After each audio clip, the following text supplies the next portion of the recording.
हरिहंताणं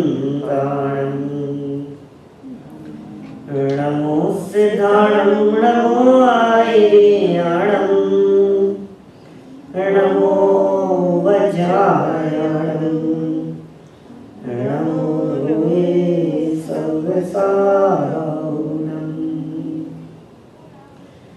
स्याद्वादनय षट्द्रव्य गुण पर्याय और प्रमाणिका जड़ कर्म चेतन बंधकारु कर्म के अवसान का कहकर स्वरूप यथार्थ जग का जो किया उपकार है उसके लिए जिन वाणी माँ को वंदना चतुर्बारे वंदना चतुर्बारे। Jain society of north Texas द्वारा आयोजित इस व्याख्यानमाला के अंतर्गत आज फिर एक नए विषय के संदर्भ में अपने को चर्चा करनी है। क्या विषय है आज? आत्मा बलवान या कर्म बलवान? कौन है बलवान बताओ? कोई कह रहे हैं कर्म बलवान है, कोई कह रहे हैं आत्मा बलवान है। क्या बात है? यहाँ आत्मार्थियों की सभा में भी ये जवाब मिलेगा कि कर्म बलवान है? हम तो यही सोचते थे कि यहाँ तो एक ही जवाब मिलेगा कि आत्मा ही बलवान है। दोनों पक्ष हमारे यहाँ सामने दिखाई दे रहे हैं। बहुत बार आपने ऐसा वचन बोला होगा अपनी जबान से कि भाई साहब कितनी भी मेहनत कर लो किस्मत में होगा वही मिलेगा, बोलते हैं। ये वाक्य तो बहुत प्रसिद्ध है। समय से पहले और भाग्य से ज्यादा कभी किसी को न कुछ मिला है न मिलेगा। मैं आपसे पूछता हूं ये भाग्य क्या है? समय से पहले और भाग्य से ज्यादा की बात कर रहे हैं ना आप। समय तो काललब्धि है, ये भाग्य क्या चीज है? ये भाग्य है कर्म का उदय, ये भाग्य है पुण्य का उदय। पुण्य के उदय से अनुकूलताएं मिलती हैं और पाप के उदय से प्रतिकूलताएं। आपको जगत में जितनी अनुकूलताएं दिखाई देती है उन सभी अनुकूलताओं के पीछे यदि कोई भी सहयोगी हो तो वो सहयोगी का नाम है पुण्य। मुझे मालूम है अभी यदि किसी विशेष व्यक्ति से स्पेशली पूछा जाए तो वो यही कहेगा कि आत्मा बलवान है। मुझे रटी रटाई भाषा नहीं चाहिए सुरेश जी साहब। ये तो रट गया है कि कर्म तेरा क्या बिगाड़ देगी। ये तो हमने इतनी बार सुना है कि कर्मों में कुछ दम नहीं है, आत्मा ही सामर्थ्यशाली है। लेकिन सच बतलाओ, अपने हृदय पर हाथ रख करके सोचना कि क्या आपको आत्मा बलवान दिखाई देता है? क्या लगता है आपको ऐसा है? कौन बलवान कर्म के उदय के आगे चलती हुई दिखाई देती है? जब हम प्रथमानुयोग उठा करके देखते हैं, क्यों प्रथमानुयोग की बात करें? जब हम अपनी लाइफ को देखते हैं तो अपने को ऐसा लगता है कि यार पाप का उदय आता है तो चलती नहीं, हमारा बस नहीं चलता। घर बैठे बैठे अभी यदि पाँव मुड़ जाए मंदिर नहीं आ सकते आप। ये क्या हो गया? ऐसे असाता का उदय चल रहा है। माने आपकी ये असाता का उदय आपको जिन मंदिर आने से रोक सकता है। ये पाप कर्म का उदय। आपकी कितनी भी इच्छा हो यहाँ आने की लेकिन नहीं आ पाएंगी। और कभी कभी जब झपकी आने लगती है और मैं पूछ लूँ क्या बात है कि नहीं कुछ नहीं। नहीं बात क्या है कि पता नहीं कैसे निद्रा दर्शनावली का उदय चलता है। सोने के लिए थोड़ी ना आते हैं यहाँ पे। हम सोने के लिए नहीं आते फिर भी नींद आ जाती है। आखिर कारण क्या है? तो एक ही हेतु हमारे को दिखाई देता है, कर्म का उदय। सच में अनेक बार जब हम आत्म संतुष्टि की तरफ बढ़ते हैं उसमें भी हमें कर्मों का ही संबल दिखाई देता है। कर्म के उदय को देखो, कितनी जगह पर पूजा में, पाठ में, भक्ति में, स्तुतियों में यहाँ तक कि हमने 2-3 दिन पहले जो आर्ट ऑफ लिविंग की चर्चा की थी उसमें भी माने अपने उपयोग को इधर उधर भटकने से रोकने में ये कर्म के उदय की चर्चा ये बहुत बड़ा सहयोग प्रदान करती है। दूसरे के ऊपर दोषारोपण मत करो। किसके कर्म का उदय है? अपने ही कर्म का उदय है। सीता को छुड़वा दिया जंगल में तो क्या विचार किया सीता ने? रामचंद्र जी का कोई दोष नहीं है, मेरे ही कर्म का उदय है। तो हम क्या विचार करें? बोलो, कोई पलट करके सामने जवाब दे रहा हो तो हम क्या विचार करें? अपने कर्म का उदय है। तो कौन है बलवान? कर्म का उदय बलवान दिखाई दे रहा है। मैं क्या करूं साहब, मेरे हाथ में तो कुछ नहीं है, लेकिन कर्म ही बलवान है। क्या ये कर्म बलवान नहीं दिखते हैं हमारे को? क्या बलवान नहीं नजर आ रहे हैं? आप भले वाक्य ये कहो कि आत्मा बलवान है, लेकिन अभिप्राय में यही बैठा होगा ये बात कर्म ही है, कर्म ही सब कुछ है। कर्म जैसे कर्म करेंगे वैसा फल मिलेगा हमारे को। कोई पुण्य का उदय हो तो अनुकूलताएं मिल जाए, पाप का उदय हो तो शक्ल देखते रहो। कितने काम पुण्य के उदय में बिजनेस चलता है, पुण्य के उदय में शरीर चलता है, पुण्य के उदय में परिवार कहना मानता है, पुण्य के उदय में बच्चे हमारी आज्ञा के अनुसार चलते हैं, पुण्य के उदय से संपत्ति बढ़ती हुई दिखाई देती है, पुण्य के उदय से गाड़ी अच्छा एवरेज देती है, पुण्य के उदय से अच्छा मकान मिलता है, पुण्य के उदय से तबीयत ठीक रहती है, पुण्य के उदय से ये याददाश्त बढ़ती हुई दिखाई देती है, पुण्य के उदय से जिनवाणी सुनने का अवसर मिलता है। ये सब पुण्य का उदय। पुण्य के उदय से साधर्मियों का समागम मिलता है, पुण्य के उदय से तत्व चर्चा का लाभ मिलता है। क्या चाहिए आपको? नहीं चाहिए पुण्य का उदय? नहीं चाहिए था महेश जी, पुण्य का उदय नहीं चाहिए? यदि आप कहेंगे कि नहीं चाहिए तो मैं फिर कहता हूं अब पाप के उदय से देख लो क्या क्या परिस्थितियां होती है, फिर बताओ आपको वो चाहिए क्या?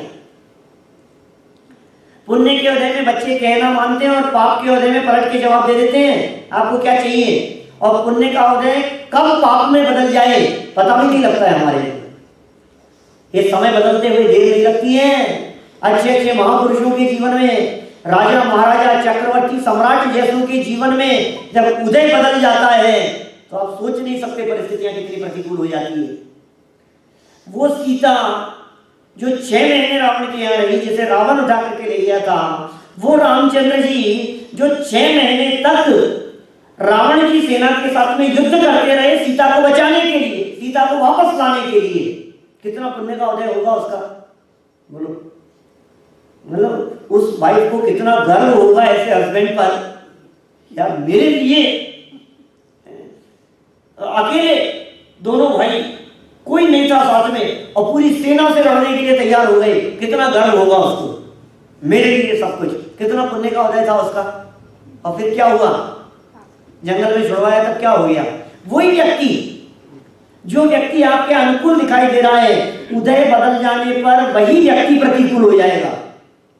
व्यक्ति अच्छा बुरा नहीं होता, उदय बदल जाता है तो व्यक्ति प्रतिकूल हो जाता है। बैरिस्टर चंपत राय जी का उदाहरण दिया था मैंने, आप देखो कितने उदाहरण मिलते हैं। गोपाल दास जी कड़ैया का उदाहरण किससे छिपा हुआ है? जन्म कहीं उत्तम अवस्था में और मरण कहीं हीन अवस्था में। उत्तम अवस्था में मरा और मर करके चांडाल हो गया, लो बदल गई अवस्था। देवगति में था, मर करके एकेंद्रीय हो गया। वो पुण्य का उदय झटके से खत्म, अपकर्षित हो गया सारा का सारा, और पाप में बदल गया, एकेंद्रीय में चला गया। अरे क्यों दूसरे भाव की बात करो, इसी भाव में देख लो ना। जन्म समय नहीं मंगल जाके, कौन? जन्म समय नहीं मंगल जाके, मरण समय नहीं रोवन हारे, 3 खंड के अधिपति ऐसे। कौन है जी? कौन कौन? श्री कृष्ण। कैसे पाप कर्म के उदय में जन्म हुआ जेल में? जब जेल में जन्म हुआ तो कैसा पाप कर्म का उदय था? कोई बधाई देने वाला नहीं था,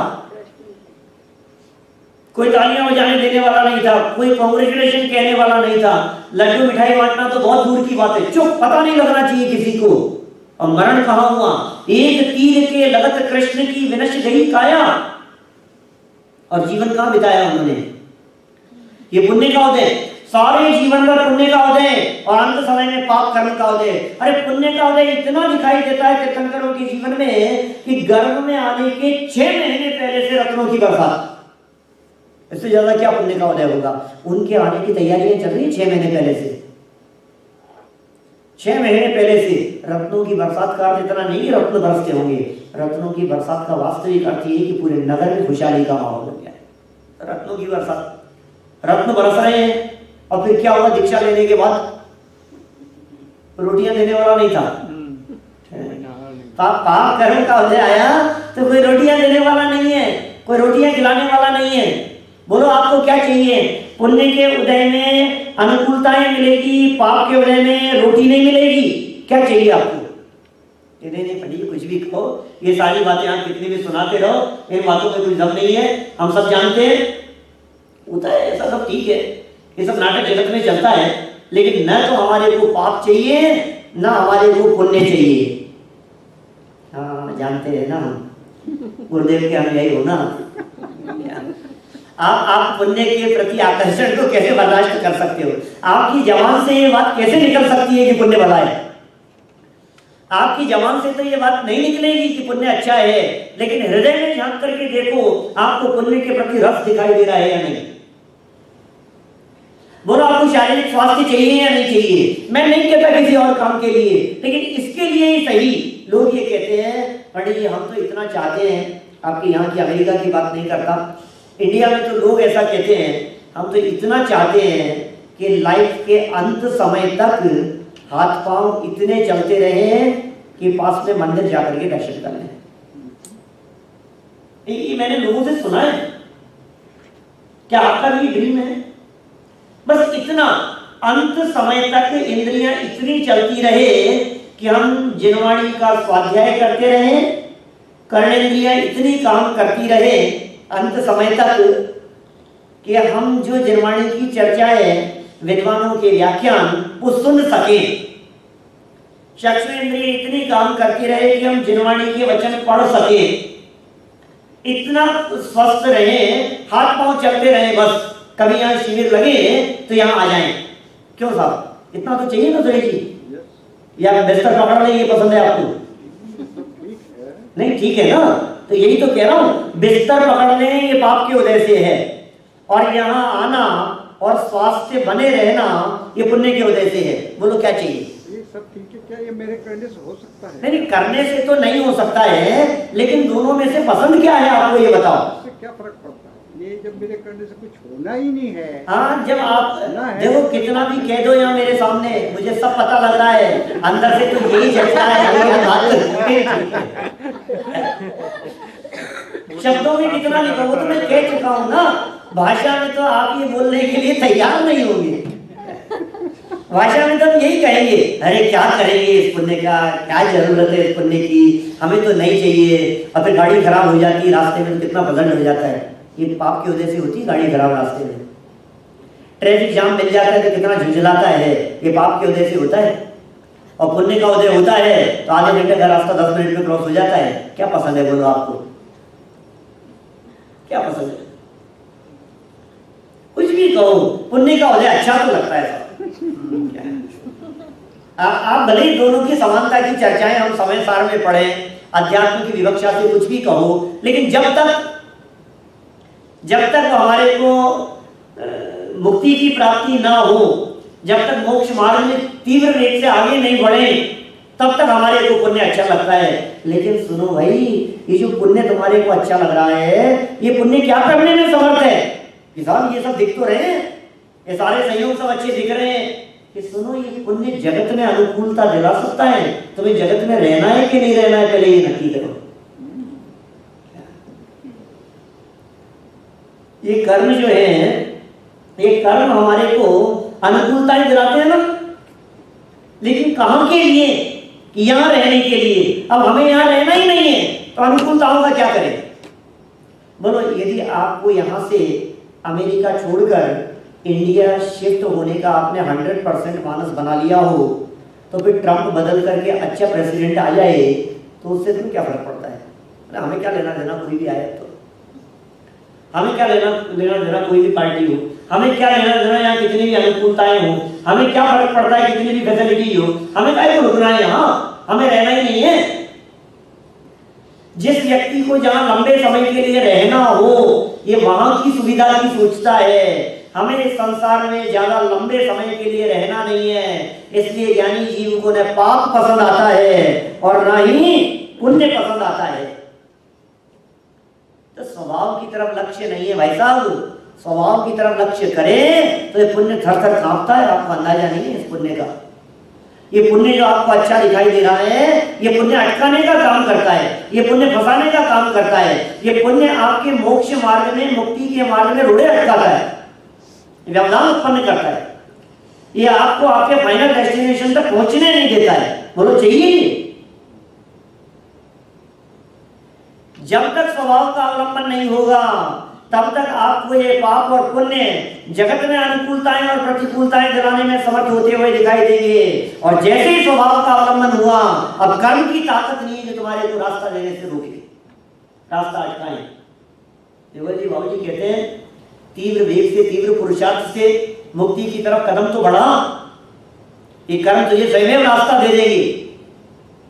कभी कभी कर्म की इतनी प्रतिकूलताएं दिखती है हमारे को, ऐसी ऐसी पराधीनताएं, हम जाना चाहते हैं स्वर्ग में तो नरक में कौन ले जाता है कि पाप कर्म का है। अच्छा ऐसा क्या होता है कि वो 11वें गुणस्थान वाला नीचे गिर जाता है? वो 11वें गुणस्थान वाला क्यों गिर जाता है नीचे? मोह का उदय, मोह का उदय आ गया। अच्छा सम्यक्त्व से भी छूट जाता है क्या कोई व्यक्ति? कोई जीव सम्यक दर्शन ले ले तो छूट सकता है कि नहीं? सम्यक दर्शन से छूट सकता है, चौथे से दूसरे गुणस्थान में भी आ सकता है। कब आ सकता? चौथे से दूसरे में कब आएगा? अनंतानुबंधी का उदय। अच्छा अनंतानुबंधी का उदय इतना बलवान हो गया कि वो आपको चौथे से दूसरे में खींच लाएगा और चौथे से डायरेक्ट पहले में भी एक झटके से पटके तुम्हारे को नीचे चौथे गुणस्थानवर्ती जीव और मिथ्यात्व कर्म का उदय और झटके से गिरा अनंत भाई वहां से। और कहां आ गया कि सीधा पहले में कि किसने गिरा दिया? आप गिरना चाहते थे, आप चाहते हैं चौथा गुणस्थान हो तो नीचे पहले में आ जाए, आपका मन है ऐसा? चौथे से तीसरे में आने का मन है, उपशम श्रेणी चढ़ने का मन है आपका कि 11वें में चढ़ करके वापस नीचे उतर जाए? क्यों होता है ऐसा? क्या ऐसा लगता है हमारे को हम क्या करें, इन कर्मों के आगे अपनी चलती नहीं, हम बेबस हो जाते हैं, हम लाचार हो जाते हैं, इन कर्मों के आगे हमारी बिल्कुल नहीं चल रही है। इतनी परतंत्रता अनुभव कर रहे हैं हम कर्म के सामने कि जब तक ये कर्म है तब तक हमारी नहीं चलेगी। जैसा कर्म का उदय साहब क्या करें साहब, अपनी चल नहीं रही। मोबाइल चलते चलते खराब हो गया, ये क्या हुआ? हमारी नहीं चल रही साहब, आप कर्म का उदय क्या करें? चलते चलते लैपटॉप खराब हो गया, ये क्या हुआ? आप बैठे थे काम करते करते अब कर ही नहीं पा रहे हो, ये क्या हो गया? एकदम अच्छा वाला व्यक्ति बैठा हुआ है एकदम देख रहा है और देखते देखते आंखों से दिखना बंद हो गया, पुण्य का उदय कि पाप का उदय? आपके घर में फर्क नहीं पड़ता है, चले जाए तो क्यों? जी साहब आंखें और कान अभी काम करना बंद कर दे तो क्या फर्क पड़ता है? नहीं पड़ेगा ना फर्क। हाँ मालूम है वो जो है हमारी वो बहुत सहयोगी है, हाथ पकड़ के आपको यहाँ ले आएंगे, भले ही आपको सुनाई नहीं देवे कुछ भी, ऐसा है। अरे भाई कितनी भी चर्चा कर लो आप, तुम्हें पता नहीं है ये कर्म। हाँ साहब स्वभाव के अवलंबन में तो कोई पुण्य प्राप्त करोगे नहीं है ना, तभी तो कह रहे हैं हम वो स्वभाव बलवान है जिस स्वभाव के अवलंबन मात्र से कर्मों की पकड़ ढीली पड़ जाती है, कर्म कांपने लगते हैं, कर्म घबराने लगते हैं, कर्म धूझने लगते हैं। आप कल्पना नहीं कर सकते स्वभाव की सन्मुखता पर कर्मों का क्या हाल होगा जब ये जीव स्वभाव सन्मुख होने के लिए प्रयत्नशील होता है ना। अतुल भाई अभी स्वभाव की दृष्टि नहीं, स्वभाव सन्मुख होने के लिए प्रयत्नशील। प्रयत्नशील मतलब कैसे? इस जनवाणी सुनने के लिए आकर के बैठे, जिसने ये सोचा मुझे सम्यक दर्शन लेना है। ऐसे जीव हो सकते हैं? आपके मन में कभी कभी निकल पाता होगा सम्यक दर्शन लेना है हमारे को। तो सुनो, आपके इस विचार मात्र से अंदर बैठा हुआ मिथ्यात्व जब आपकी इस बात को सुनता है, घबरा जाता है कि भैया अब तो कहाँ जगह मिलेगी, अब तो भागना पड़ेगा मेरे को, अब तो मकान खाली करना पड़ेगा, दूसरा रेजिडेंस देखना पड़ेगा मेरे को, क्योंकि ये सुरेश जी तो मेरे को रहने नहीं देंगे। ये तो सोचने मिथ्यात्व को निकालना है। क्या होता है उस मिथ्यात्व की, क्या हालत होती है? दर्शन मोहनी की स्थिति जो 70 कोड़ा-कोड़ी सागर की थी, आचार्य देव कहते हैं अंत कोड़ा-कोड़ी सागर की रह जाती है। सम्यक दर्शन नहीं, अभी सम्यक दर्शन नहीं हुआ। सम्यक दर्शन तो पता नहीं कब होगा, होगा जब होगा। करण लब्धि में आने के भी पहले, प्रायोग्य लब्धि के काल में, चिंतन की दशा में ये कर्मों की स्थिति हो जाती है। आप सोच नहीं सकते हैं, आपका ये जनवाणी सुनने का विचार मात्र ये कर्मों के ऊपर कितना भारी पड़ता है। जो आपको लग रहा था ना, कर्मों की जो पराधीनता दिख रही थी, आपको जो लग रहा था कि ये कर्म के कितना अधीन हूं मैं, परतंत्र हूं, मेरा बस नहीं चलता है, घुटने इतने दर्द कर रहे हैं, मेरा बस नहीं चलता है, मैं चाह करके भी विधान में नीचे नहीं बैठ सकता, मेरा बस नहीं चलता, मुझे कुर्सी पे बैठना पड़ेगा। क्यों? आपका बस नहीं चल रहा तो कौन बलवान है? आप बलवान हो कि कर्म बलवान है?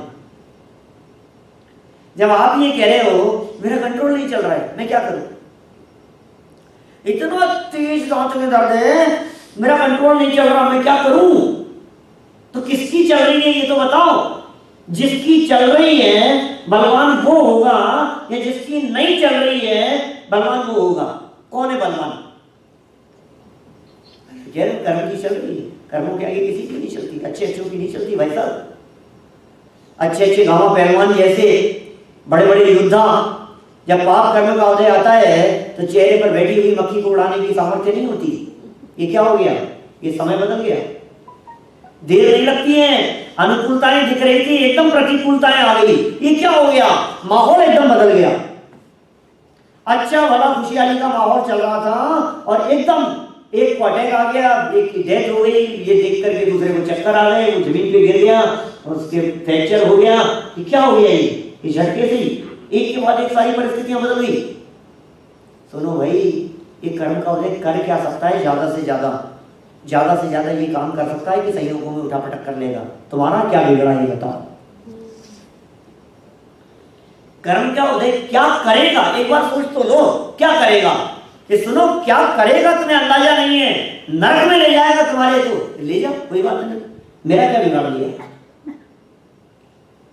किन्हीं बेचैन कर देगा तुम्हारे को, विकल्प त्रयों में ले जाएगा, एकेंद्रीय बना देगा, कुछ सुधि बुद्धि ना ही रहेगी, ज्ञान अक्षर के अनंत में भाव शून्य हो जाएगा। बता फिर क्या करेगा? चलती है तेरी ज्ञानवर्णी कर्म का इतना तीव्र उदय आएगा कि तेरा याद किया हुआ एक अच्छा वाला जो ज्ञान है, ये सारा का सारा ज्ञान ये विस्मृत हो जाएगा। चलेगी तुम्हारे ज्ञान की कुछ? आप चला सकते हैं कुछ? हम तो तुलना कर रहे हैं। बोलो, ज्ञान बलवान के ज्ञानवर्णी कर्म बलवान? कौन बलवान? बोलो अमित जी, ज्ञान बलवान के ज्ञानवर्णी कर्म बलवान? नहीं, आपने अपने अनेकांत मत लगाओ। आप वो तो मैं लगाऊंगा आपको क्या लगता है वो बताओ। ज्ञान के ज्ञानावर्णी कर्म, बात तो ज्ञानावर्णी कर्म ही लग रहा है। कहो कुछ भी आप, क्यों याद क्यों नहीं हो रहा है? कल कल समुद्र साहब के नाम याद कराए थे, वो याद है आपको? साथ बताओ। ये कॉपी को खोलने लगे आप।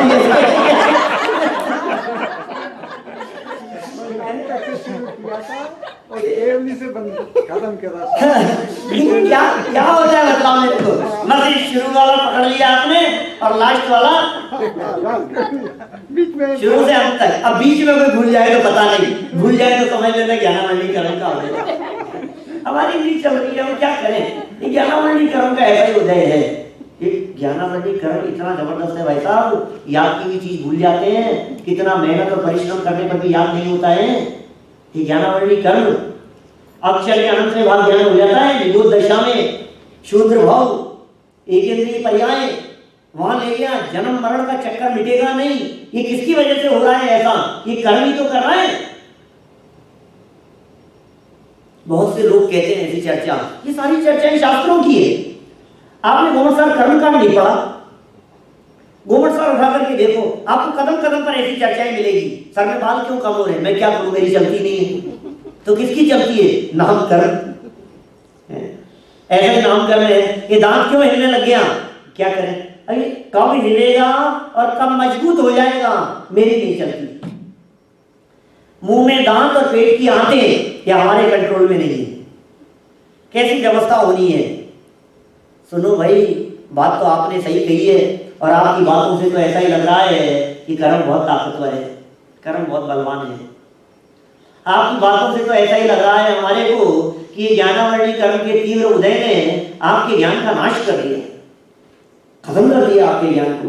आपने बड़ी मुश्किल से छेड़ावा याद करी थी, आपने बड़ी मुश्किल से मेरी भावना याद करी थी, आपने बड़ी मुश्किल से कुंतल शतक तत्पर सूत्र याद किया था, फिर क्या हुआ? ऐसा कर्म का उदय आया, ऐसी पलटी मारी कर्म ने कि ये तो सब गायब हो गया। पता नहीं 10 साल पहले याद किया था, आज तो बिल्कुल भूल गए। कल कोई जनवाणी स्थिति थी ना, कितना बोलते थे, दिमाग से ही गायब हो गई। ये क्या हुआ? ज्ञानावरणी कर्म का उदय। सुनो, बातों से तो ऐसा ही लग रहा है, लेकिन बतलाओ, क्या वो ज्ञानावरणी कर्म का उदय ज्ञान को नष्ट करने में समर्थ हो सका क्या? ज्ञानावरणी कर्म का इतना तीव्र उदय तो था कि सैनी पंचेंद्रिय अवस्था उससे घट करके एकेंद्रिय रह गया। ज्ञान का तीव्र क्षयोपशम था, वो तीव्र क्षयोपशम अत्यंत मंद क्षयोपशम हो गया। और इतना अक्षर का भी अनंतवा भाग ज्ञान रह गया, इतना मंद तो हो गया, फिर भी ज्ञानावरणी की कर्म की ताकत नहीं है जो मेरे ज्ञान को नष्ट कर सके। सुनो, थोड़ी बहुत भी ज्ञान बाकी है ना, और यदि ये ज्ञान संभल गया, कौन सा ज्ञान? जो अक्षर के अनंत में भाग ज्ञान का अंश मौजूद है, अभी ये मार नहीं सका ज्ञानावरणी कर्म मेरे को। यदि मेरा वो अंश मात्र भी अभी जागृत है और पलटी मारी मैंने, तो आप कल्पना नहीं कर सकते वो अक्षर के अनंत में भाग ज्ञान बढ़कर केवल ज्ञान हो जाए, और बढ़ते बढ़ते बढ़ते बढ़ते न केवल सैनी पंचेंद्रिय और स्वभाव का अवलंबन लेता हुआ वो ज्ञान केवल ज्ञान में कन्वर्ट हो सकता है। अभी तो मैच चल रहा है बीच में कहां डिसीजन सुना रहे हो आप कहां फैसला सुनाने लगे बीच में? मैच चलते हुए बीच में निर्णय नहीं सुनाया करते। एक क्रिकेट का मैच है, पता नहीं कब बाजी बदल जाएगा, लास्ट बॉल तक पता नहीं क्या हो, एक बॉल और रन लेने हैं 8, बोलो क्या करना है? हार गए अब तो हार गए ना। क्यों राजेश जी, क्या होगा? एक बॉल पे 8 रन कैसे बनेंगे? मुश्किल है। बन सकते हैं कि नहीं? बन सकते हैं। अभी तो मैच चल रहा है, अभी आप ये नहीं कह सकते कि हार गए। हार तो तब कहेंगे जब ये जीव हार मान ले। जब हार मान लेता है तो हारा हुआ है, और ज्ञानी जीव कभी हार मानते नहीं। पाप कर्म का उदय, प्रतिकूलताएं कितनी भी ज्ञानियों के जीवन में आ जाए, वे स्वभाव की आराधना को नहीं छोड़ते। कितनी भी प्रतिकूलताएं आ जाए, हमें कोई फर्क नहीं पड़ता है। सारा लोक हिल उठे, भूमंडल ऐसे विचलित हो जाए, घर गृहस्थी खत्म हो जाए, सारी परिवार खत्म हो जाए, घर से निकाल दिया जाए, दर्द की ठोकरें खाता रहे, रोटी पानी की व्यवस्था नहीं हुए, हमें कोई फर्क नहीं पड़ता है। ये कर्म का उदय क्या कर लेगा? संयोग ही तो बदलेगा ना। हम संयोगों से प्रभावित नहीं होते, हमारा क्या बिगड़ेगा? बिगड़ता उसका है जो संयोगों से प्रभावित होते हैं। जिन्होंने संयोगों से अप्रभावित रहना सीख लिया, उनका ये कर्म कुछ बिगाड़ नहीं सकते। हम संयोगों से प्रभावित होते हैं। आप भले कितना भी कहो कि हमें पाप कर्म के उदय से डर नहीं लगता है, लेकिन जब पुण्य के उदय में चेहरे पर मुस्कुराहट दिखती है ना, तो हमें समझ में आ जाता है कि पाप के उदय में चेहरा मुड़ जाएगा। पुण्य के उदय में मुस्कुराता हुआ चेहरा ये इस बात को नहीं दिखा रहा है कि पाप के उदय में इसका चेहरा मुरझाएगा? ये अंडरस्टूड है ना ये बात उसमें? क्या कह रहे हैं भाई साहब? स्वभाव की सामर्थ्य तो देखो आप, स्वभाव सन्मुख झुकी हुई परिणति की सामर्थ्य इतनी है, एक क्षण मात्र के लिए ये दृष्टि में इतना आया कि मैं क्या है, भगवान आत्मा तीन लोक का नाथ, ये पावर अंदर से जैसे ही आती है, फिर कर्म की ताकत नहीं है। अभी तो ये पुत्र है, क्या करें साहब, कर्म का उदय, क्या करें साहब, कर्म का उदय, कर्म है कर्म है कर्म है, हम क्या करें, हमारी नहीं चलती है, कर्म के आगे हमारी नहीं चल सकती साहब, कर्म के आगे तो घुटने टेकने ही पड़ेंगे हमारे को। तो कमजोर समझ रहा है, वो नहीं है प्रसंग। वो एक क्षत्रिय राजपूत और झगड़ा हो गया किसी बात पर एक बनिए से, और झगड़ा हो गया बीच बाजार में। अब वो थोड़ा हट्टा कट्टा था, बनिया जो था, और ये राजपूत था, ये कमजोर था, थोड़ा दुबला पतला था, तो एकदम उसके ऊपर बैठ गया वो छाती पर, राजपूत के ऊपर, और खूब पीटने लगा। चारों तरफ लोग इकट्ठे हो गए, चारों तरफ लोग इकट्ठे हो गए, और लोग देख रहे, तमाशा देख रहे हैं क्या हो गया। और इतनी देर में आवाज आई, क्यों रे देखो देखो, एक बनिया ने एक राजपूत को पीट दिया। क्या अच्छा ये बनिया और मैं राजपूत है? एक झटका लगाया और पलट करके उसके ऊपर आ गया।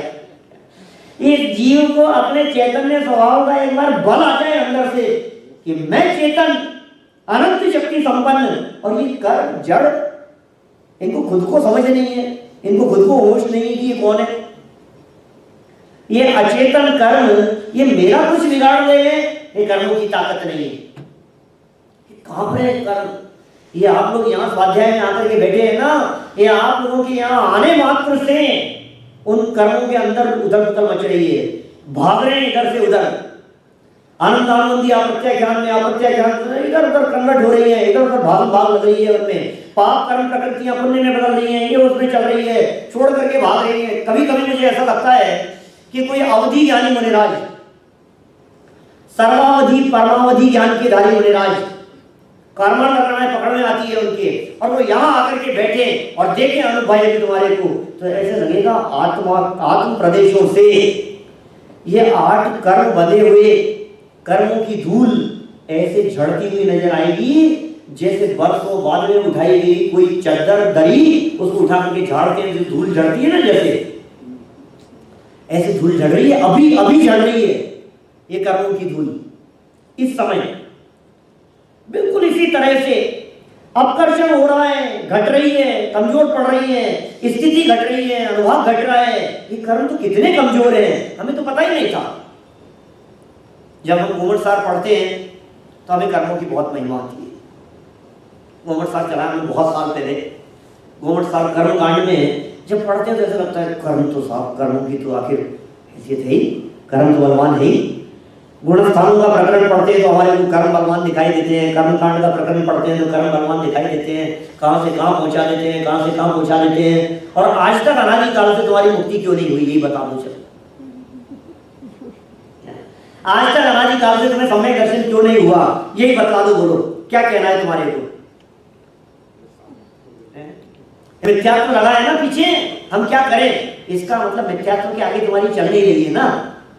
मेरी भूल थी, आप, मैं समझ रहा हूँ आप क्या कह रहे हैं, पर हाँ आप समझ तो रहे हो, और आप क्या समझ रहे हैं ये जिनवाणी भी समझा रही है कि हमारी जो समझ है ये समझ अनादि काल से मिथ्या है। हमें लगता है एक एक कर्म उठा करके देखो, अंतराय कर्म हमारे को भगवान दिखाई देता है, क्या करें, ग्रीन कार्ड नहीं मिल रहा है, क्या क्या चल रहा है, ये नए नए चक्कर ये ट्रंप ने जो लगा दिए ना, नए नए नियम बना दिए, क्या करें साहब, ये क्यों क्यों हो रहा है ये सब, क्यों भाई साहब? अंतराय कर्म का उदय, कर्म के आगे अच्छे अच्छों की नहीं चलती भाई साहब, कर्मों के आगे आप हम हैं कौन? जब पाप कर्म का उदय आता है अच्छे अच्छों के पसीने उतर जाते हैं, छक्के छूटने लगते हैं। बड़े बड़े महापुरुष इन पाप कर्म के उदय से नहीं बचे। अकेले पाप के उदय की बात नहीं कर रहा, पुण्य का उदय भी। अरे पाप का उदय देखो, वहां पार्श्वनाथ जैसों के ऊपर जब पाप कर्म का उदय आया, 10-10 भव से कमट पीछे पड़ा हुआ था, कि पुण्य के उदय से कि पाप के उदय से? पार्श्वनाथ स्वामी के पुण्य का उदय था कि पाप का उदय था? पाप का उदय था ना। अब पार्षनाथ जैसों को नहीं छोड़ा तो हम किस खेत की मूली है? क्यों कहते हो? उनको क्या हो हम कुछ नहीं है। कुछ भी नहीं मानते। 10 भाव से पीछे पड़ा हुआ है और ये पत्थर बरसा रहा है, ओले बरसा रहा है, तूफान मचा रखा है, आंधी तूफान चला रखे हैं उसने, एक के बाद एक पत्थर मारे जा रहा है, बड़े बड़े शिलाखंड फेंक रहा है। ये पुण्य की वजह से हो रहा है कि पाप की वजह से? ये काम अच्छा हो रहा है कि खराब हो रहा है? जो कुछ भी हो रहा हो हमें उससे कोई मतलब नहीं है। कि साहब उदय तो पाप का है ना, कुछ रोक नहीं सके ना वो।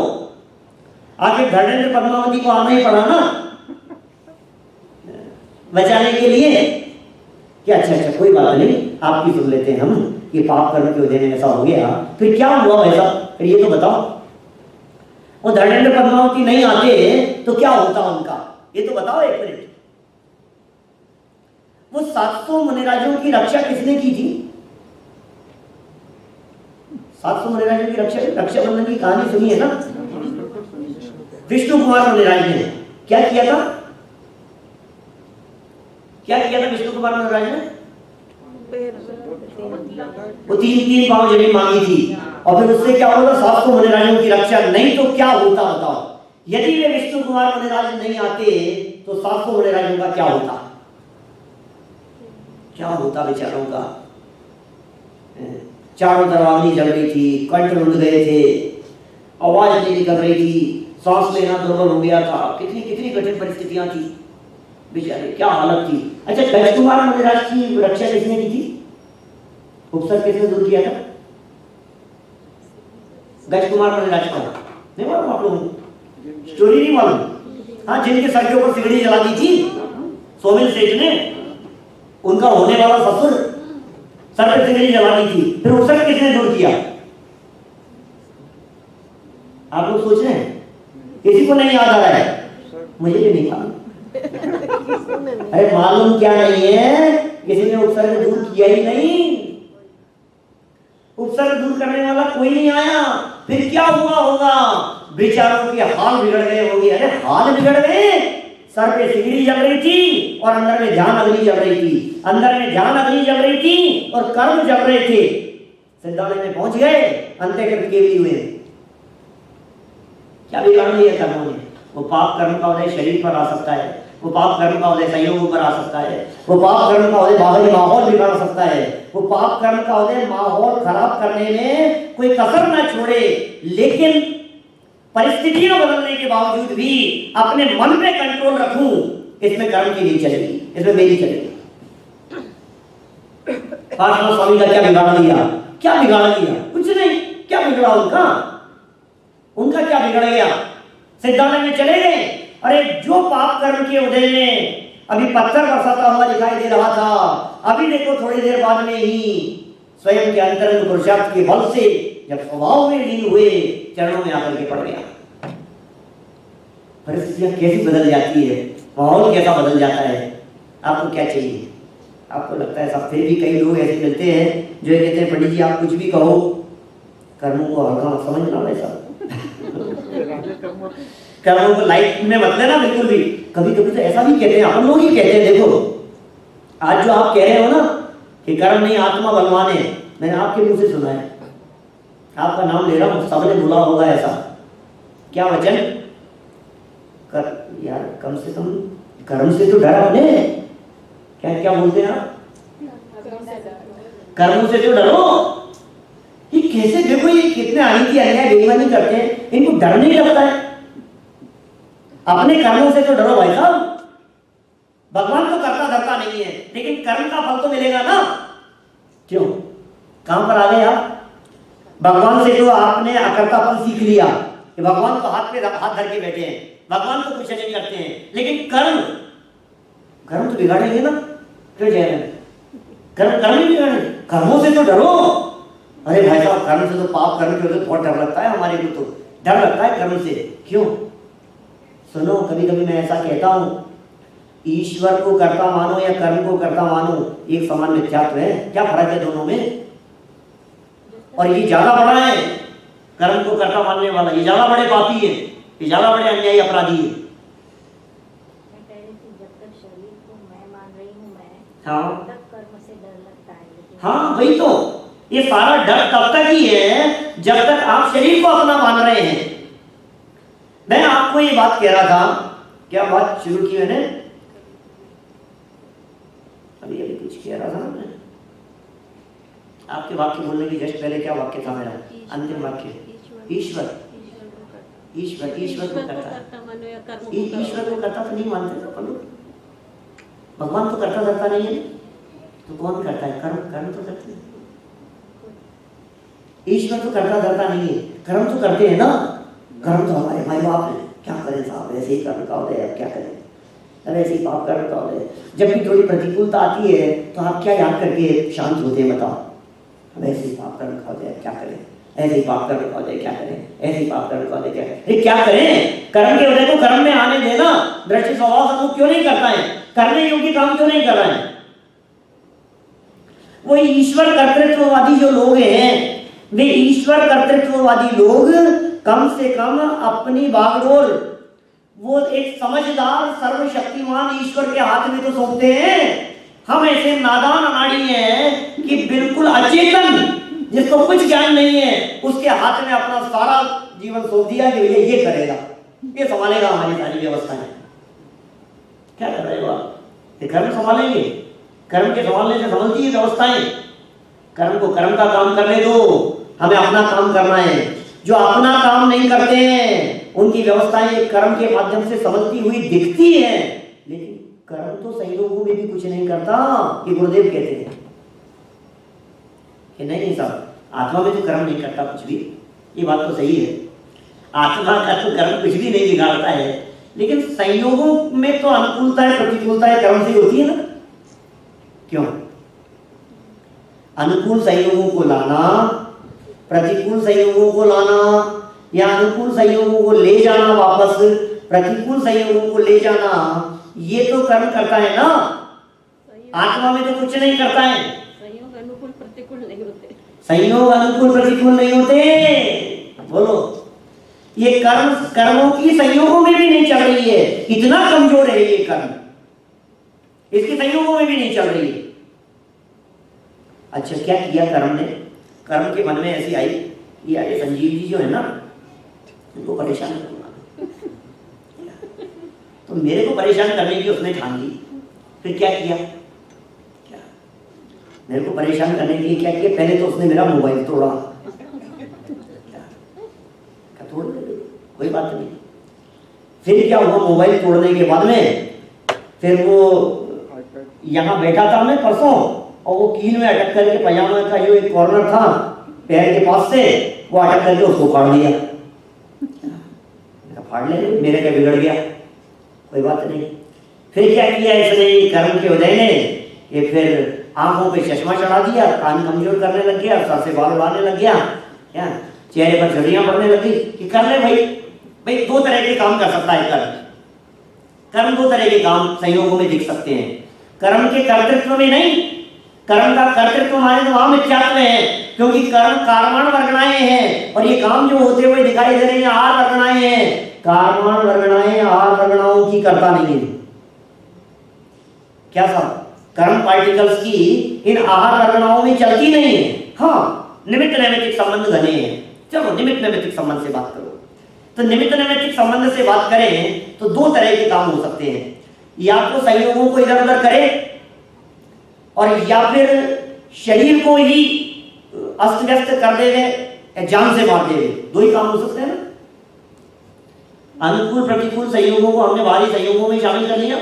एक काम गाड़ी खराब कर देगा, मकान की छत गिरा देगा, पानी टप टप टपकने लग जाएगा, दीवार गिर जाएगी, दरार पड़ जाएगी, कुछ भी, ये सारे संयोगों में हुआ। बेटे ने घर से निकाल दिया हमारे को, ऐसी स्थितियां बड़े बड़े लोगों के साथ में ऐसा हो जाता है। वो रेमिट्स का मालिक, सॉरी घटना आपने, उसके बेटे ने कितनी संपत्ति का मालिक, सब इकलौता बेटा, और बेटे ने निकाल दिया, किराए के मकान में रह रहा है, केस कर रहा है वो। क्या हालत है? तो ऐसा हो सकता है कि नहीं कि सुनो, मैं संयोगों के आने जाने की परवाह नहीं करता, बिगाड़ो मेरा क्या बिगाड़ोगे। जिस व्यक्ति को संयोगों के आने जाने से फर्क नहीं पड़ता, आप उसका क्या बिगाड़ लोगे? जान से मार देंगे तुम्हारे को कि मैं मरने की परवाह नहीं करता, बिगाड़ने मेरा क्या बिगाड़ेगा। जिसको संयोगों की परवाह हो वो संयोगों के जाने से डरेगा। जिसको मरने की परवाह हो वो मरने से डरेगा। लेकिन ना मैं संयोगों से डरता हूं आने जाने से, न मैं शरीर के छूटने से डरता हूं। मेरा क्या बिगाड़ेगा ये बता? मेरा कुछ भी बिगाड़ने में समर्थ नहीं हो सकता है। सोच रहा है कि यार ये कैसी मिट्टी का बना है। सुनो, नरक में ले जाएगा तुम्हारे को, टुकड़े टुकड़े कर देगा तुम्हारे, कि मेरे नहीं देह के। ढंग से बोलो, तुम किसकी बात कर रहे हो? मेरे टुकड़े हो सके ऐसा 3 काल में संभव नहीं।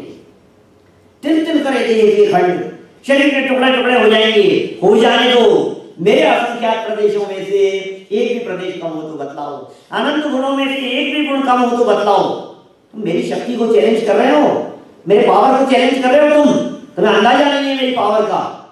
तो भाई साहब घूमट साहब पढ़ते हैं ना, तो कभी कभी ऐसा लगता है कर्म प्रकृतियां, ये कर्म प्रकृतियां ऐसी, ये कर्म प्रकृतियां ऐसी, इन कर्म प्रकृतियां, बहुत बहुत ऐसी चर्चाएं पढ़ते हैं। ऐसा लगता है यार कर्मों की बात दिखती है। कभी कभी तो लोग ऐसा कहते हैं समय सार में तो आत्मा के गीत गाए हैं। समय सार आदि ग्रंथों में, समय सार में, नियम सार में, इन ग्रंथों में तो आत्मा के गीत गाए हैं। और घूमट सार में कर्मों के गीत गाए। समय सार में आत्मा के गीत गाए हैं और घूमट सार में कर्मों के गीत गाए हैं। नहीं, कर्मों के गीत नहीं गाए। अच्छा, क्या क्या वर्णन है कर्मों का? कैसा वर्णन है कर्म प्रकृतियों का? कितनी कर्म प्रकृतियां?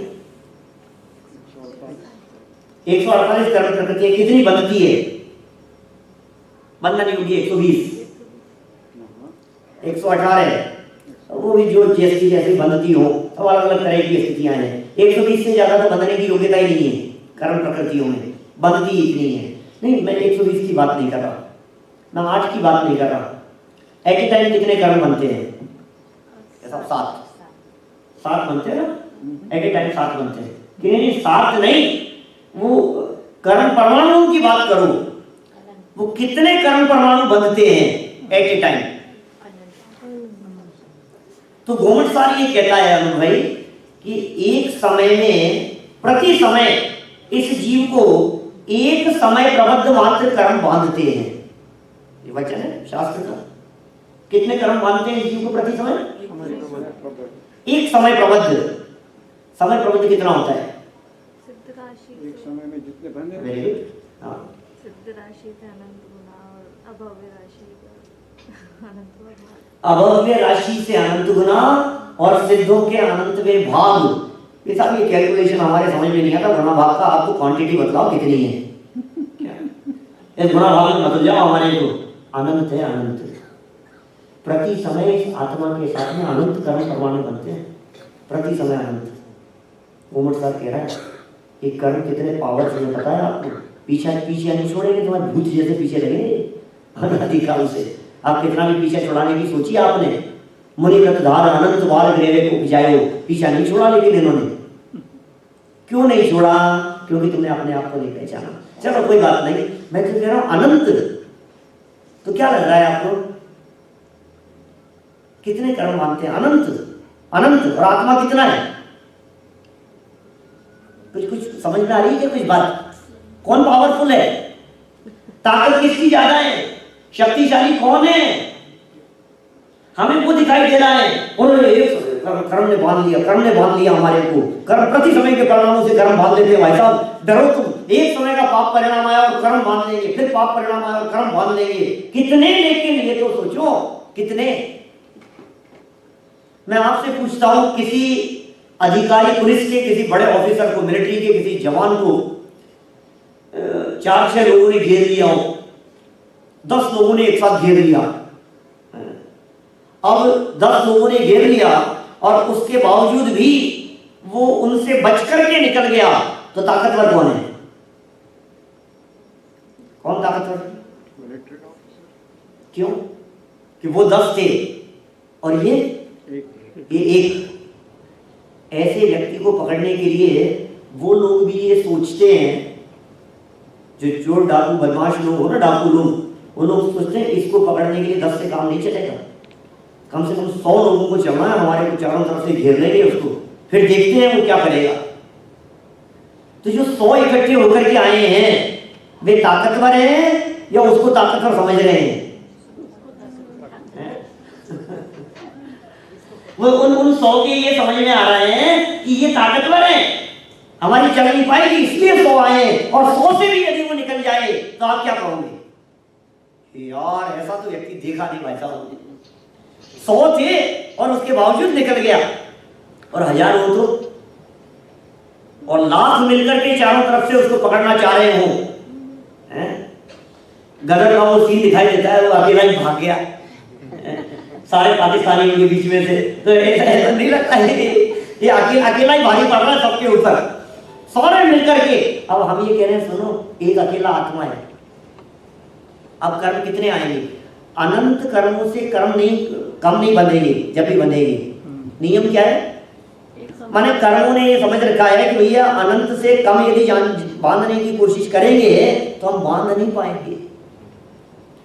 एक जीव अकेला, उस अकेले जीव को बांधने के लिए मिनिमम से मिनिमम अनंत कर्म परमाणु चाहिए। और उसकी भी यदि मैं गहराई में जाकर के बात करूं आपसे तो मैं ये कह सकता हूं भाई साहब, वो भी पता है कब बांधते हैं अतुल भाई? जब ये जीव सो रहा हो, जब ये जागृत नहीं हो, जब ये बेहोश पड़ा हो, जब इसे होश नहीं हो, तब बांधते हैं वो कर्म। यदि ये जीव जागृत दशा में हो तो कर्म आसपास भी नहीं भटक सकते।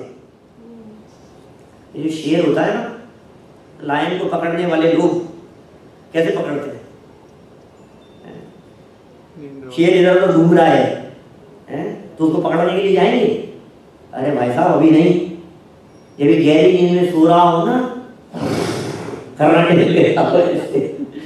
जब पड़ा हुआ हो तब जाते हैं, चारों तरफ से घेर करके 5-7 लोग जाएंगे, हाथ में बंदूक होगी, जाल साथ में होगा, और ले जा करके उसके ऊपर एकदम जाल डाल देते हैं। ऐसे पकड़ते हैं उसको, लायन को पकड़ने वाले किस तरह से पकड़ते हैं? चारों तरफ से सबने घेर लिया उसको, और हाथ में बंदूकें हैं, बहुत बहुत सावधान होकर के जा रहे हैं, उसके पास में सो रहा है, अभी वो खर्राटे ले रहा है, और इतनी देर में उसने तेजी से सांस ली और ये भागते हैं दूर।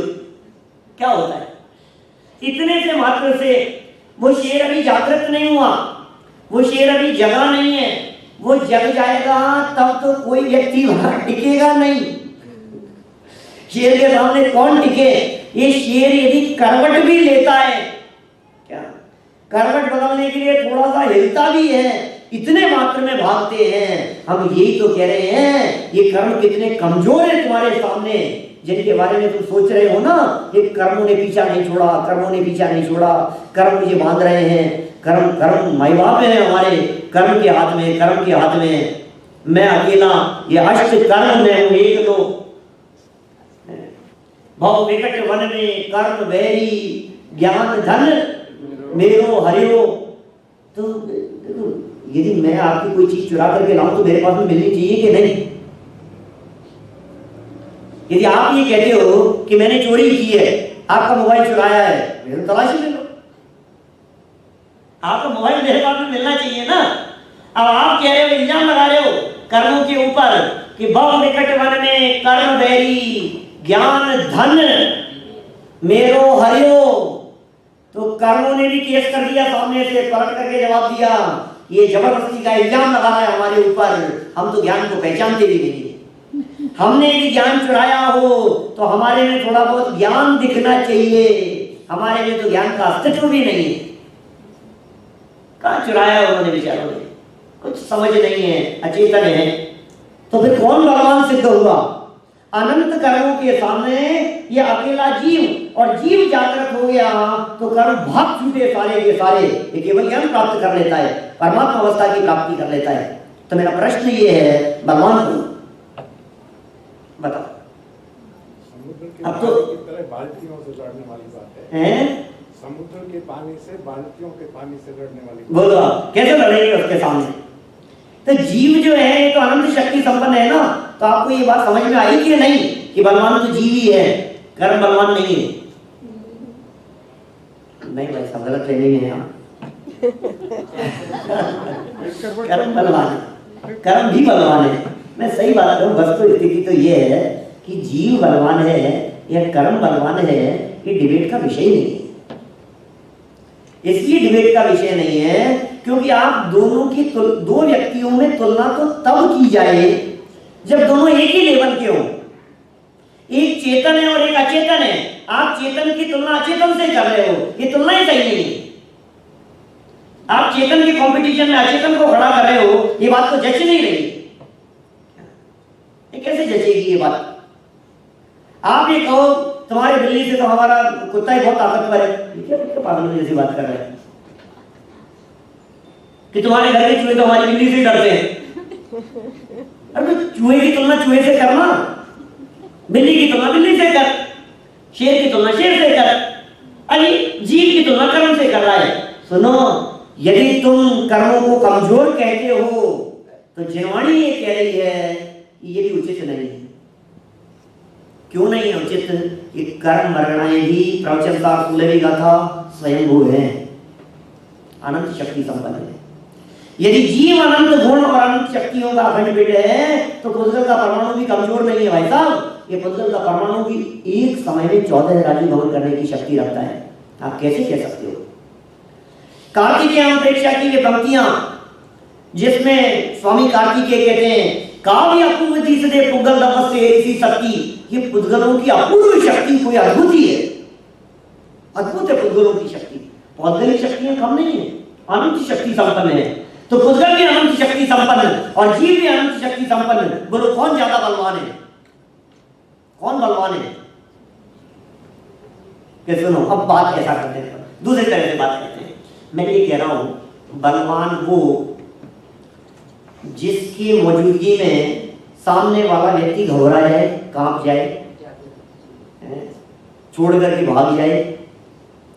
जो जिसकी आधीनता स्वीकार करे वो कमजोर, क्या ठीक है ना? जो जिसके अधीन न हुए वो बलवान। तो आप बलवान है कि कर्म बलवान है? सुनो, अज्ञानी जीवों की दृष्टि से देखो तो कर्म ही बलवान दिखाई देता है, तुम्हारा बस नहीं चलता है। क्यों? क्योंकि तुम अपनी स्वभाव सामर्थ्य को खो बैठे हो। ऐसी स्थिति में तो वही बलवान दिखाई देंगे। लेकिन ज्ञानियों की दृष्टि से देखो तो उनके कर्म की बलवत्ता नहीं है, वो कर्म को बलवान नहीं मानते। अज्ञानी की दृष्टि से कर्म बलवान होते हुए दिखाई देते हैं। अज्ञानी ये समझता है कि कर्म बलवान है, लेकिन जिस क्षण वो समझने लगता है अपने स्वभाव की सामर्थ्य को, उस क्षण कर्म बलवान नहीं रहते, ये कर्म छोड़कर भाग जाते हैं और ये जीव परमात्मा बन जाता है। कर्मों ने तो कोई कसर बाकी नहीं छोड़ी अनादि काल से आज तक। फिर हुआ क्या बताओ तो सही। अच्छा, निगोद में ले गया, फिर क्या हुआ? ये फिर निकाला, 2 इंद्रिय पर्यायों में भटकाता रहा, नहीं फिर हुआ क्या? आगे तो बताओ। फिर आगे फिर नरक में ले गया, नहीं फिर और क्या हुआ? ये कर्म अनादि काल से हमारी पिटाई कर रहा हो कोई बात नहीं, लेकिन मैच चल रहा है अभी। पता है मैच कब खत्म होगा? जब हम सिद्धालय में जाके विराजमान होंगे, हम हारने वालों में से रहेंगे। अनादि काल से कर्मों के साथ में हमारी लड़ाई चल रही है। कभी ऐसा होता है कि तीव्र पुरुषार्थ करते करते हम अपनी बात कर रहे हैं, अपनी पास्ट लाइफ की बात कर रहे हैं तो भाई, अभी किसी दूसरे की बात नहीं कर रहे, व्यक्तिगत देख रहे हैं। अनंत काल से संसार में रह रहे हैं ना, कर्मों से हमारी लड़ाई चल रही है। इस लड़ाई के बीच में कभी कभी ऐसा होता है कि कर्म हावी हो जाते हैं, तो हम एक इंद्रिय आदि पर्यायों में चले जाते हैं। झाड़ पेड़ बनकर के, पृथ्वी का एक बनकर के असंख्यात वर्षों तक, अनगिनती वर्षों तक एक इंद्रियों में, स्थावरों में, असंख्यात पुद्गल परावर्तन तक एक इंद्रिय पर्याय में भटकता रहता है। असंख्यात पुद्गल परावर्तन, इतर निगोद से निकल करके आए उत्कृष्ट काल 2.5 पुद्गल परावर्तन, पृथ्वी जलादिक में आए उत्कृष्ट काल कितना? असंख्यात कल्प काल। पृथ्वी जलादिक का उत्कृष्ट काल असंख्यात कल्प काल, मर करके इतर निगोद में चला जाए उत्कृष्ट काल 2.5 पुद्गल परावर्तन। इतर निगोद से पृथ्वी कायादिक और पृथ्वी कायादिक से त्रस नहीं होकर के पुनः इतर निगोद में, फिर पृथ्वी का जल का एक आदि में, और फिर इतर निगोद में, फिर पृथ्वी का जल का एक आदि में, फिर इतर निगोद में। ऐसे करते करते करते करते असंख्यात पुद्गल परावर्तन बीत जाए और ये जीव एकेंद्रीय पर्याय से बाहर न निकले। कौन बलवान दिखाई दे रहा है? कर्म। कोई बात नहीं, झगड़ा चल रहा है, अभी लड़ाई तो चली रही है ना। कौन मरा, कौन पहले ये बताओ दोनों में से? अभी तक तो नहीं मरा ना, मैं भी तो मरा नहीं। फिर बातबाजी बदली और फिर क्या हुआ? बाजी बदली और थोड़ा सा मैंने पुरुषार्थ किया तो कभी ऐसी परिस्थितियां बनी कि कर्मों की एकदम परिस्थितियां बदलने लगी, एकदम घटने लगी परिस्थितियां, अंधे कुड़ी सागर प्रमाण मरना सबने कर दिया हमने उस कर्म को। ऐसी स्थितियां भी बनी, फिर परिस्थितियां बदली, फिर कर्म कभी हावी हो गए, फिर कभी हम कमजोर पड़ गए। ये कब से चल रहा है? अनादिकाल से चल रहा है। तो फिर कौन जीता और कौन हारा? अभी तक कुछ हुआ कहाँ है? अभी हमने कहाँ हिम्मत हार ली है। लेकिन सुनो, एक दिन ऐसा आएगा, क्या एक समय ऐसा आएगा, एक काल ऐसा आएगा जब क्या होगा, हम सिद्धालय की प्राप्ति करने की हमें इंतजार है उस क्षण का। इन कर्मों की सत्ता का नाश अवश्य हो जाएगा। ये कर्म का अस्तित्व मेरे अस्तित्व में नहीं रहेगा। ये कर्म मेरा अस्तित्व मिटाने में समर्थ नहीं हो सके, लेकिन मैं दावे के साथ कहता हूं कि यदि मैं अपने में लीन हो जाऊं तो कर्म का अस्तित्व अवश्य मिट जाएगा। कितना बिगड़ा कर्मों के आंधी तूफान ने, नरक निगो देखे निकलते आदि पर्यायों में खूब चले ना आंधी तूफान। कि चैतन्य महल में क्या बिगड़ा बतलाओ। सुनो, चैतन्य के महल में इन आंधी तूफानों से वो ज्ञान गुण अपनी जगह से इतना भी नहीं खिसका, निकलना तो बहुत दूर की बात है। मुझे एक श्लोक याद आता है भक्तामृत स्तोत्र का, बहुत सुंदर श्लोक वहां लिखा है, बस वो करके अपन बात पूरी करेंगे। बहुत सुंदर चर्चा है उसमें, बातें तो बहुत सारी है मेरे पास में ये कर्म और चेतन के संदर्भ में करने के लिए।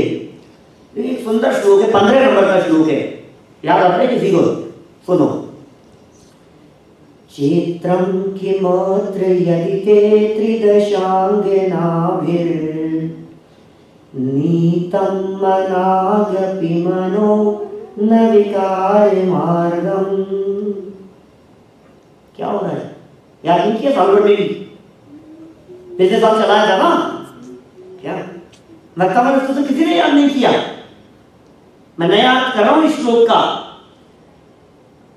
पिछले साल वाला सुनना और अभी मैं जो 15वें श्लोक का अर्थ कर रहा हूं वो सुनना।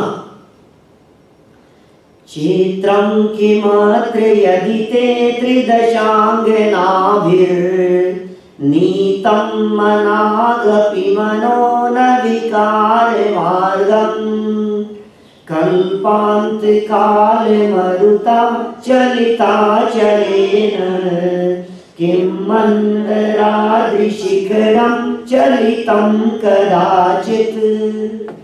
क्या आपने क्यों नहीं याद किया? कि कोशिश तो बहुत की थी लेकिन ज्ञानावरणी होता ही नहीं है, याद करते करते भूल जाते हैं, चलती नहीं हमारी कुछ भी। सुनो, चित्रम, विस्तार नहीं करना चाहता। चित्रम किम अत्र, यहां क्या आश्चर्य है?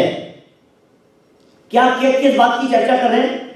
यदि ते, हे जिनेंद्र भगवान आपको, चित्रम किमत्र यदि ते, हे जिनेंद्र भगवान यदि आपको नीतम लाया गया, मनाक अपि किंचित मात्र भी मनो न विकार मार्गम त्रिदशांगनाभिर, देवांगनाओं के माध्यम से भी, हे आदिनाथ भगवान, देवांगनाओं के माध्यम से भी आपके मन को यदि विचलित नहीं किया जा सका तो कौन से आश्चर्य की बात है? एग्जाम्पल क्या दिया? नहीं, अब देखिए एग्जाम्पल तो नीचे की 2 लाइनों में।